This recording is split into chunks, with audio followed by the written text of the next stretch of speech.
Friends, ladies and gentlemen, welcome once again to our brief Bible study.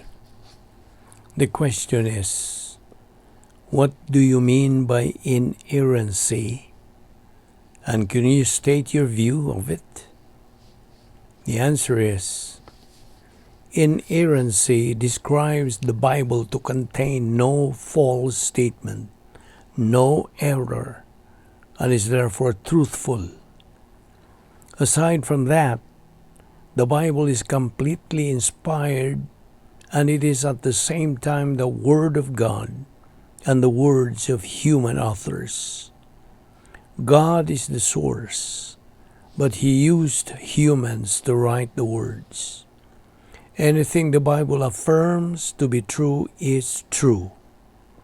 It is not only true in matters of faith and practice, it is true to every issue to which it speaks. That makes the Bible trustworthy. There is no false statement or fact in the original writings. That makes the Bible truthful. It is infallible with unfailing accuracy and therefore trustworthy.